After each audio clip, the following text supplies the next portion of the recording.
Sebelumnya, kita sudah belajar tentang jenis-jenis gaya antar molekul yang mencakup dua gaya van der Waals, yaitu gaya London dan gaya dipol-dipol. Nah, gaya antar molekul yang kedua kali ini adalah ikatan hidrogen. Apa itu ikatan hidrogen? Ikatan hidrogen itu merupakan gaya dipol-dipol yang terjadi antar molekul yang mengandung atom hidrogen dengan atom yang lain yang sangat elektronegatif dengan setidaknya satu pasang elektron. Jadi, ikatan hidrogen itu merupakan gaya dipol-dipol yang spesial karena hanya terjadi pada atom hidrogen dengan atom lain yang sangat elektronegatif. Nah, ketika kita melihat tabel periodik, trennya adalah semakin ke atas dan semakin ke kanan, maka elektronegativitas akan semakin besar. Sehingga, ketika kita melihat tabel periodik, maka unsur yang memiliki elektronegativitas besar adalah 4 unsur ini, yakni ada nitrogen, oksigen, fluor, dan klor. Namun, tidak semuanya dari sini dapat membentuk ikatan hidrogen. Klor itu tidak dapat membentuk ikatan hidrogen. Kenapa? Hal ini dikarenakan ada hubungan dengan jari-jari yang dimiliki oleh klor. Klor itu memiliki jari-jari yang besar karena pada tabel periodik untuk melihat tren dari jari-jari itu semakin ke kiri dan semakin ke bawah, jari-jari akan semakin besar. Nah, jadi antara fluor dengan klor yang memiliki jari-jari yang lebih besar adalah klor.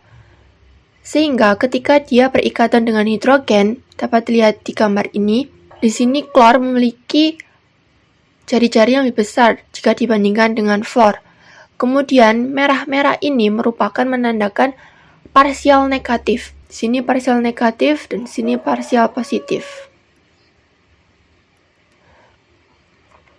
Nah, bisa dilihat bahwa fluor itu memiliki jari-jari yang kecil, kemudian elektronegativitasnya itu juga besar, sehingga ikatan dia ini menjadi sangat kuat jika dibandingkan dengan klor.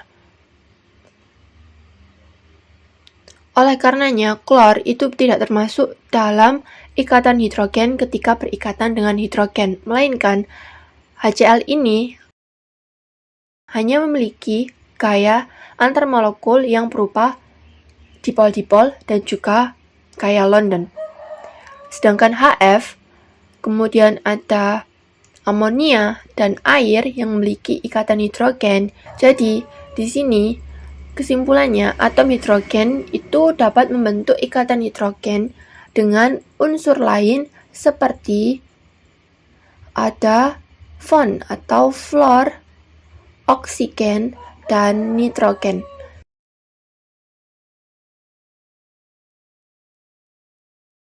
Kemudian, kekuatan yang dimiliki oleh ikatan hidrogen itu lebih tinggi jika dibandingkan dengan gaya dipol-dipol dan gaya London. Karena kekuatannya lebih tinggi, maka ini akan berdampak pada titik didih yang dimiliki oleh senyawa-senyawa yang memiliki ikatan hidrogen.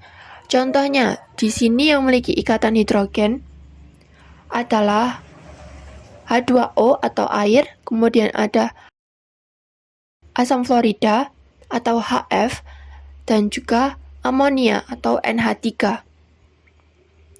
Dari ketiga senyawa ini, mereka kurang lebih memiliki massa molar yang sama.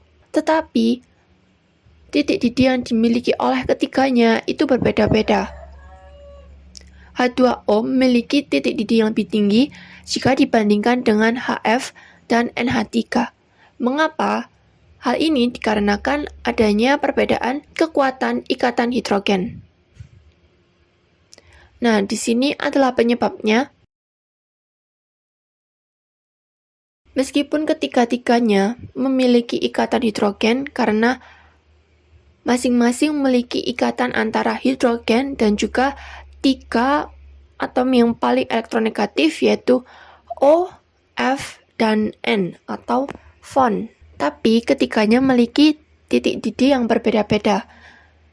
Nah, antara di dalam molekul H2O, antara ikatan H dan O itu merupakan ikatan kovalen polar dan merupakan kayak intramolekul atau dalam molekul.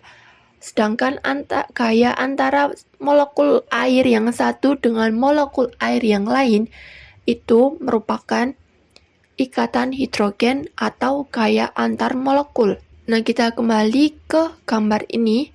Pada grafik ini, air memiliki titik didih yang paling tinggi. Di sini, ikatan kovalen yang dimiliki oleh air atau H2O itu lebih banyak jika dibandingkan dengan HF yang hanya satu pasangan elektron saja. Sedangkan H2O ini memiliki dua ikatan antara H dengan O. Jadi di sini 1 dan di sini 2. Nah, kemudian di sini antara air dan amonia atau NH3 itu juga masih lebih tinggi air. Kenapa? Padahal di sini kan kita lihat kalau ikatan antara N dengan H itu jauh lebih banyak ya. Ini ada 3, sedangkan pada air itu hanya 2 saja. Tapi kenapa air kok memiliki titik didih yang lebih tinggi jika dibandingkan dengan amonia atau NH3? Nah, kita kembali lagi ke tabel periodik. Di sini O itu memiliki elektronegativitas yang lebih besar jika dibandingkan dengan N. Sehingga kekuatan ikatan antara H2 dalam H2O ini itu lebih kuat jika dibandingkan dengan amonia. Selain penyebabnya adalah ikatan kovalen dalam molekul, penyebab yang lain adalah jumlah ikatan hidrogen yang terjadi antara molekulnya. Di sini, air memiliki 2 pasangan elektron yang dimiliki oleh oksigen. Kemudian dari 2 pasang elektron ini, 2 pasangan elektron bebas ini dapat membentuk ikatan hidrogen dengan atom H pada molekul air yang lainnya. Sehingga di sini dapat mengikat 2 ikatan hidrogen. Sedangkan pada amonia atau NH3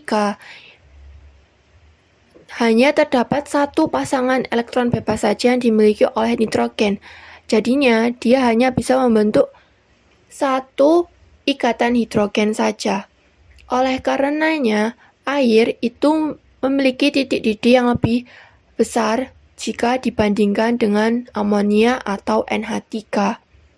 Jadi, penyebab apa yang membedakan titik didih itu berbeda antara molekul, kita bisa melihatnya melalui ikatan yang dimiliki dalam molekul senyawa tersebut dan juga antar molekul dalam senyawa tersebut.